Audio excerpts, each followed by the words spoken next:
Good evening, good afternoon, regardless of where you are. It's always a great time to study the gospel enlightened by Spiritism. Today, we're going to review chapter 60 of the book Our Daily Bread, and which is based on Hebrews chapter 10, verse 32. Before we begin, I'd like to thank Kardec Radio for the opportunity to open up their platforms for conversations just like this one. Kardec Radio, again, is available in different platforms where you can find Spiritist content.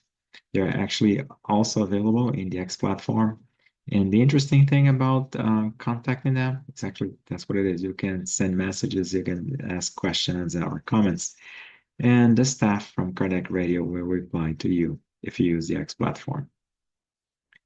Before we begin, let's close our eyes in prayer and thank the Lord for all the opportunities that life provides to us, especially for all the challenges that surround us, because they make us stronger, they make us wiser, they make us better prepared. And that's a sign that we are maturing, because those same challenges, they're presented to us because we are ready to overcome them. And of course, let's also thank the Lord for the joyful moments, because they give us the strength to keep going.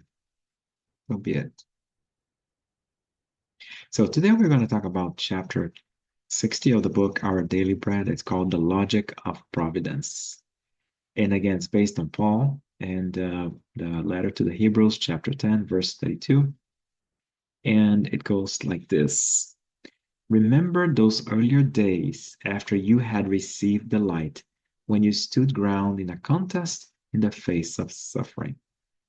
So Paul here is referring to what we see with a lot of individuals that choose a path of righteousness to choose to follow Jesus' teachings, and we see that a lot of those individuals they go through some level of hardship. Emmanuel provides a very good explanation of that concept as follows. Those who cultivate sincere faith through the world, as a rule, are said to undergo great suffering. So again, we see that a lot. We see good people who try to do what's right, who try to follow the moral laws. And we see that a lot of people, they suffer a lot. And that it makes us wonder, right? And Emmanuel further delves into it, indicating that, in fact, there are those who affirm that they distance themselves deliberately from religious circles, fearing the contamination from the spiritual ailments. And it is interesting. Yes, you do see people who will come to you and say, hey, I mean, for whatever reason, ever since I became a Christian, ever since I became more focused in my religion, whatever religion system those individuals embrace, then there seems to be an elevated level of hardship. So, but Emmanuel also uh, uh, dives deeper into it by indicating that the godless, the ignorant, and the futile exhibit themselves spectacularly in the ordinary life through bizarre shades of external fantasies. However, when they get close to the celestial truth, prior to having access to the permanent happiness of a higher spirituality, they travel through great tunnels of sadness, downheartedness, and taciturnity. This phenomenon, however, is natural, because there will always be a reflection. There will always be reflection after insanity and remorse after excesses. So we see people who are completely disconnected from God, completely disconnected from any kind of religiosity, and they seem to be fine, right? They have this varnish that apparently they're doing fine. And at some point, once those individuals change their attitudes and they try to reconnect with God, then they feel a level of sadness, downheartedness, and taciturnity. Because again, what's happening is actually is a moment of reflection. So after going through an extended period of time of having no connection with God, now these individuals need realize, hey, I am much better off connected with God. Now it's time for me to make amends and they realize that they wasted so much time and they actually might have hurt other people in the process as well. So it is interesting that you can see a level of reflection in this case. Emmanuel indicates here that the problem nonetheless covers a greater circle of clarifications. The mercy that is manifested in God's justice transcends human comprehension.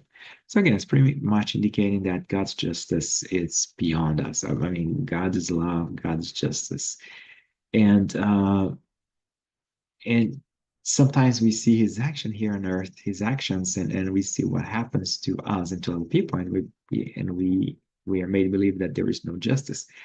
But that's where we are wrong. There is a great deal of justice. It's just that it's beyond our comprehension. Emmanuel continues here indicating that the Father confers to each ignorant or lost son the right to undergo the fiercest experiences only after they have been illuminated, only after they have actually learned to perceive with their eternal spirit will life offer them different values. The indispensable strength to triumph in the great battle over their afflictions will be born in their hearts from that moment forward. So it is interesting that we see that God is not going to, um, if we are in a state of ignorance and we're state when we're lost, God's not going to confer a hard challenge because we're not ready to. However, once we go back in the path, once we're refocused, once our heart is our heart's ready, that's when the challenges appear. And again, it's not that God's gonna is trying to punish us or hurt us, or you might even say seems to be some level of injustice. No, on the contrary, God, now that the individual is ready, God is conferring to that individual opportunities to grow faster, opportunities to learn more through experiences that might be challenging, might be unpleasant. Emmanuel here continues indicating that the frivolous and opportunists, in spite of their appearance, are usually frail souls whose dry stems shall shatter at the sight of the first storm. The noble spirits that are able to withstand the storms of earthly track are well aware of this. Only spiritual enlightenment will guarantee the success through the trials. So again, a lot of times we see individuals who Emmanuel defines here as frivolous and opportunistic, and apparently, besides sometimes those individuals seeming to be successful, apparently extremely self-assured and strong. It might be again, it's just a varnish.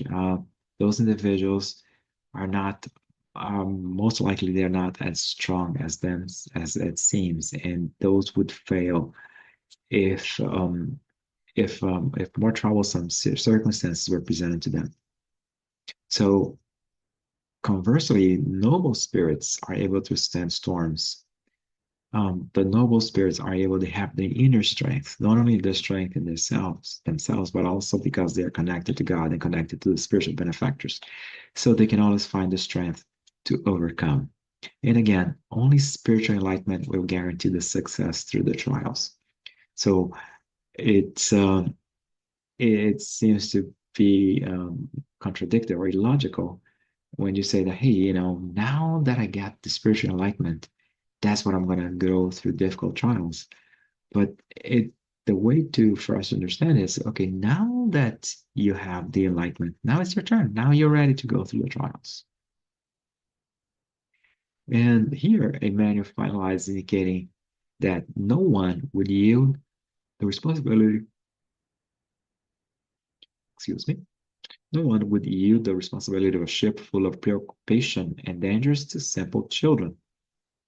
So basically, God would never provide a lot of responsibility, challenges, and greater responsibilities, greater missions to spirits that are like children, to spirits that are not spiritually speaking, morally speaking, intellectually speaking, mature enough to administer the situation and to see it through. That's our conversation for today. I hope you like it.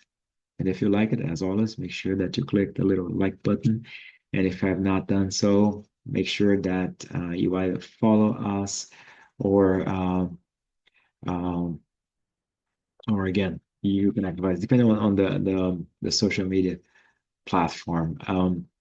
Subscribe. You can either do the like or you subscribe so that so that you can receive notifications. All right. At this moment, let's close our eyes in prayer and thank the Lord again for all the great things that life offers to us, especially our trials, especially those moments that are of difficulty. Again, those are not punishments. On the contrary, those are the representation of God's love towards us. That means that God trusts us with more difficult battles because He is sure that we will succeed. And we will succeed as long as we follow the path of righteousness, as long as we put our moral teachings, our moral learnings into, into practice. May God's love be with us, protecting us, and inspiring us always. So be it.